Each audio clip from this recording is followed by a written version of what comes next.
Assalamualaikum everyone. I hope that you all are fine, safe and indoors. Before watching this video, I request you all that please subscribe to this channel and push that bell icon and turn on your notifications so you never miss any update from this channel. Thank you.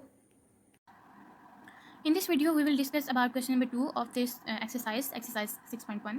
तो question number 2 में पूछा गया है find the HCF of the following expressions by factorisation. इसमें given है कि उन्होंने कहा हुआ है कि बाय फैक्टराइजेशन आपने इसको करना है। अब फैक्टराइजेशन एक हमने क्वेश्चन नंबर 1 में एक तरह की की, अब इसमें भी फैक्टराइजेशन ही होगी, लेकिन आप लोग इसमें देख सकते हैं कि ये अलजेब्रिक एक्सप्रेशंस हैं, ये मतलब इसमें टर्म्स हैं, यानी देख सकते हैं आप लोग कि यहाँ पे एक एक्सप्रेशन में कितनी 3 टर्म्स हैं, इसमें भी 3 टर्म्स हैं। तो जैसे हम लोगों ने चैप्टर नंबर 5 में फैक्टराइजेशन की थी, तो इस तरह से इसके फैक्टर्स बना के फैक्टराइजेशन करने के बाद फिर हम लोग कॉमन फैक्टर्स फाइंड कर लेंगे, जो कि एचसीएफ होगा। तो फर्स्ट एक्सप्रेशन देखते हैं, हमारे पास क्या है, x square plus 5x plus 6। अब इसके फैक्टर्स किस तरह से हम लोग बनाते थे, चैप्टर नंबर 5 में फैक्टराइजेशन की थी हमने। जो लास्ट टर्म होती है, तो यहाँ पे जो हमारे पास कॉफिशिएंट होते हैं, इन दोनों को हमने मल्टीप्लाई कर लेना होता है। लाइक यहाँ पे कुछ भी नहीं है, तो हम इसको कहेंगे यहाँ पे 1 है। 1 मल्टीप्लाई 6 क्या होता है, 1 मल्टीप्लाई 6 होता है 6 ही होता है, ठीक है। और ये जो मिडिल टर्म है, ये इसको हमने ब्रेक करना है।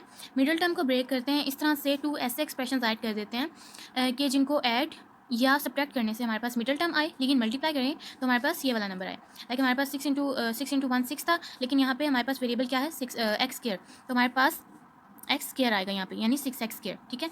यहाँ पे 1x स्क्वायर है, तो इट मीन्स कि ये 6x स्क्वायर है। और प्लस और माइनस करने से क्या आना चाहिए, प्लस या माइनस करने से हमारे पास मिडिल टर्म आनी चाहिए। तो इस तरह से इसको ब्रेक कर लिया। मिडिल टर्म को ब्रेक करने के बाद हम इसकी ग्रुपिंग कर देंगे। Like these 2 terms, in 2 terms को हम लोग एक ग्रुप में रख लेते हैं और दूसरी वाली को 2 टर्म्स को एक ग्रुप में। अब इस वाले ग्रुप में से हम लोग क्या कॉमन ले सकते हैं, यानी क्या चीज़ सेम ले सकते हैं, सेम है जिसको हम कॉमन ले सकते हैं, एक्स है, तो एक्स को हमने बाहर लिख दिया, बाकी जो बचा उसको ब्रैकेट के अंदर लिखेंगे। देन इसमें से देखिए हम लोग 3 कॉमन ले सकते हैं, ठीक है, +3 कॉमन लिया, बाकी हमारे पास x+2 बचा। अब ये 2 टर्म्स आ गई हमारे पास, ठीक है। किस तरह से हमें पता चलता है कि हमारे पास नेक्स्ट टर्म कहाँ से स्टार्ट हो रही है, इस साइन से, जहाँ से साइन स्टार्ट हो रहा होता है, जहाँ पे साइन होता है उससे जो नेक्स्ट नंबर स्टार्ट हो रहा था वो नेक्स्ट टर्म होती है। इट मीन्स कि हमारे पास ये 2 टर्म्स इन दोनों के दरमियान ये है। तो इन दोनों में देखिए क्या चीज़ कॉमन है, x+2 को लिखा और बाकी जो बचेगा उसको फिर एक ब्रैकेट में लिख देंगे। अब ये जो हमारे पास आ गए हैं, ये इस एक्सप्रेशन के हमारे पास ये फैक्टर्स हैं, ठीक है। इसी तरह से इस वाले एक्सप्रेशन के भी हमने फैक्टर्स बना लेंगे, फैक्टराइजेशन करेंगे, यानी इस और इस टर्म को मल्टीप्लाई करेंगे, मिडिल टर्म को ब्रेक कर देंगे।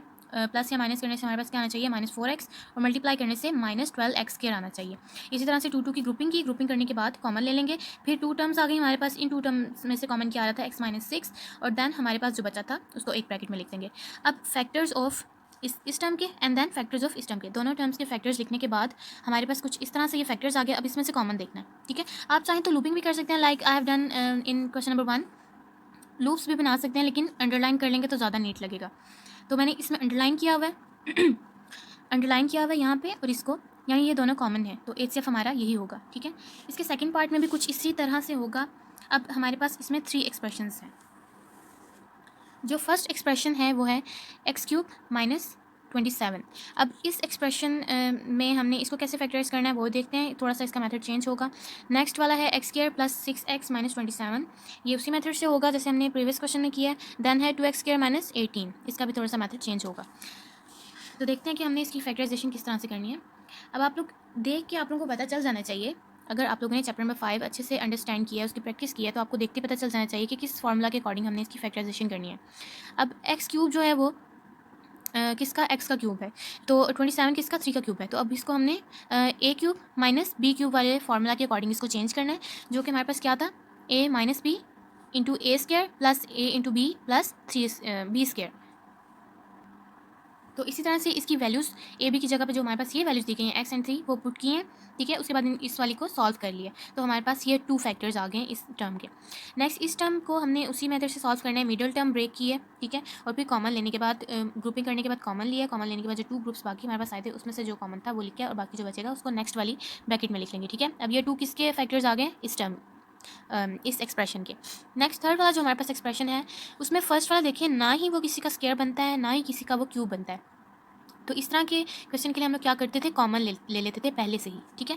तो हम लोगों ने यहाँ से क्या कॉमन लिया, 2 कॉमन लिया, बाकी हमारे पास x² - 9 बचा है। अब इसको किसके अकॉर्डिंग सॉल्व करना है, स्क्वायर के फार्मूला के अकॉर्डिंग, क्योंकि x² जो है वो x का स्क्वायर है, ठीक है, और 9 जो है वो 3 का स्क्वायर है, 3 × 3 9 होता है।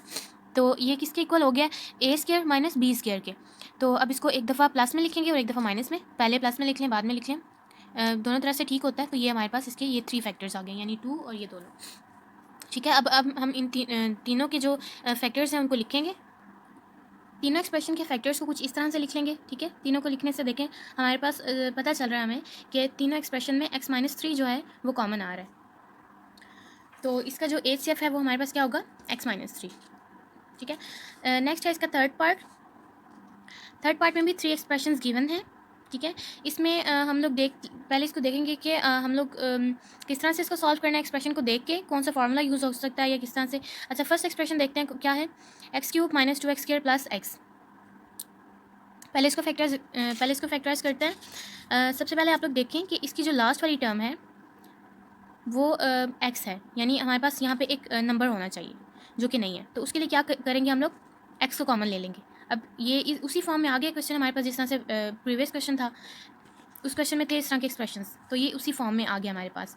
तो अब इसको उसी तरह से फैक्टराइज करेंगे, x को साथ साथ वैसे ही लिखते जाएंगे। तो हमारे पास क्या आ जाएगा, x-1 इंटू x-1। ठीक है, उसके बाद नेक्स्ट एक्सप्रेशन है x² प्लस 2x माइनस 3। ठीक है, इसको उसी तरह से सॉल्व करेंगे, मिडिल टर्म ब्रेक करेंगे इसकी। ठीक है, इसी तरह से फर्स्ट और लास्ट जो हमारे पास होंगी टर्म्स उनको मल्टीप्लाई करेंगे और इस वाले को हमने इस तरह से ब्रेक करना कि माइनस या प्लस करने से हमारे पास ये वाला आए 2x आए, यानी तो 2 की ग्रुपिंग कर लेंगे। ग्रुपिंग करने के बाद हमारे पास जो कॉमन आते होंगे उनको कॉमन लेंगे। कॉमन लेने के बाद फिर जो सेम होंगे उनको बाहर लिखेंगे और जो बाकी बचेगा उसको हम लोग दूसरी ब्रैकेट में लिख लेंगे। ये आगे इसके फैक्टर्स। इसको भी इसी तरह से करेंगे, मिडिल टर्म ब्रेक की है और मिडिल टर्म ब्रेक करने के बाद ग्रुपिंग करने के बाद जो कॉमन आ रहा था वो लिखा है और फिर इसके फैक्टर्स आ गए। अब इन तीनों के फैक्टर्स लिखे हैं, तीनों में जो जो कॉमन आ रहा था उसको मैंने अंडरलाइन कर लिया है। आप लोग लूप्स भी बना सकते हैं जैसे मैंने लास्ट में बताया, और फिर जो कॉमन आ रहा होगा वही उसका HCF होगा। नेक्स्ट पार्ट में देखें, कुछ इस तरह से एक्सप्रेशन दिए गए हैं, 2 एक्सप्रेशन हैं हमारे पास। इस तरह से एक्सप्रेशन जो दिए गए हैं उसमें हम लोग क्या करेंगे, जो नंबर्स हैं हमारे पास उसको सेपरेटली फैक्टराइज कर लेंगे और इन अंदर ब्रैकेट वाला जो एक्सप्रेशन है उसको सेपरेटली फैक्टराइज कर लेंगे। जैसे 18 है, 18 के फैक्टर्स किस तरह से होंगे, यहाँ पे रफ वर्किंग में हुआ है। ठीक है, इस तरह से इसकी फैक्टराइजेशन कर ली हमने, तो हमारे पास ये 3 फैक्टर्स आ गए हैं। ये 3 फैक्टर्स हमने लिख दिए। ठीक है, और इसकी फैक्टराइजेशन कर लेनी है। अब लास्ट वाले में देखें, ये हमारे पास एक नंबर होना चाहिए जो कि 8x है। तो इसी तरह से करेंगे कि x को कॉमन ले लेंगे। अब हमारे पास यहाँ पे एक नंबर आ गया। ठीक है, तो इस एक्सप्रेशन को फैक्टराइज कर लेंगे, x को साथ साथ आप लोगों ने वैसे लिखते जाना है।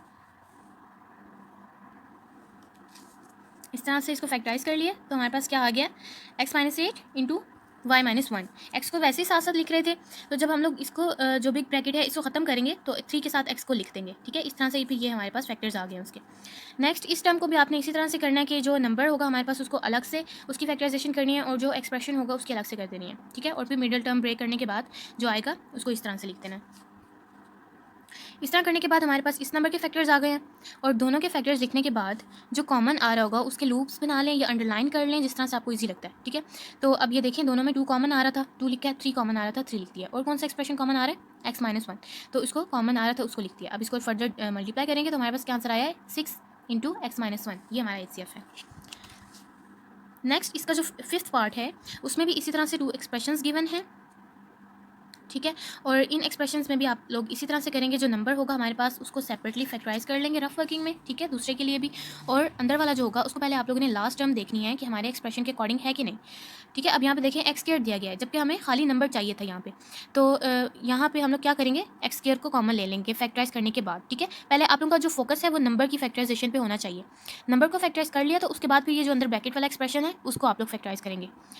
अब हमने x² को कॉमन ले लिया, तो x² को हम लोग साथ साथ वैसे लिखते जाएंगे और अंदर वाली जो टर्म्स हैं उसको हमने ब्रेक कर लेना है। ठीक है, ब्रेक करने के बाद जो हमारे पास फैक्टर्स आए हैं वो हैं 3x-1 इंटू x प्लस 2। अब यहाँ पे देखिए जो हमने x² कॉमन लिया था उसकी भी फर्दर फैक्टराइजेशन की है, यानी कि हमने फैक्टर्स जब लिखे होते हैं हमने बिल्कुल सिंपलेस्ट फॉर्म जो हमारे पास होती है उसमें चेंज करना होता है, यानी x इंटू x लिखेंगे इसको। ठीक है, x² में नहीं लिखेंगे, बिल्कुल जो सिंपल फॉर्म होगी उसमें इसको करना है। नेक्स्ट इस एक्सप्रेशन के लिए भी देखें कि हमारे पास एक नंबर नहीं है यहाँ पे। अगर हम लोग इसको कोई भी फॉर्मूला में चेंज करना चाह रहे हैं तो हमें लास्ट एक्सप्रेशन जो होती मतलब एक एक्सप्रेशन की जो लास्ट टर्म होती है वो एक नंबर चाहिए होता है जो कि नहीं है। तो इसको इसमें भी कॉमन लिए। ठीक है, पहले इसको फैक्टराइज करने के बाद, ये रफ वर्किंग में हुआ है, फैक्टराइज करने के बाद एक्स को कॉमन लिए। एक्स को कॉमन लेने के बाद जो हमारे पास एक क्यूब का फॉर्मूला के अकॉर्डिंग इसको चेंज कर देना है। ठीक है, चेंज करने के बाद कुछ इस तरह से हमारे पास आ जाएंगे। अब फैक्टराइज कर लिया हमने दोनों टर्म्स को फैक्टराइज कर लिया है, तो फैक्टराइज करने के बाद यहाँ पे जो आप लोग लिखेंगे ना, आप लोग वही वाली फॉर्म लिखेंगे जो क्वेश्चन में गिवन है। दोनों के फैक्टर्स लिखिए, जो जो कॉमन आ रहे थे वो लिखिए, उनको मल्टीप्लाई कर दिए तो हमारे पास कुछ इस तरह से आंसर आ जाता है, यानी ये हमारा HCF है। अगर आप लोग थर्ड क्वेश्चन का सोल्यूशन देखना चाहते हैं तो वीडियो बहुत ज़्यादा लंबी होने की वजह से मैंने उसको सेकंड जो नेक्स्ट इससे नेक्स्ट वाली वीडियो है उसमें रिकॉर्ड किया है, तो आप लोग वो वाली वीडियो देखें। Thank you.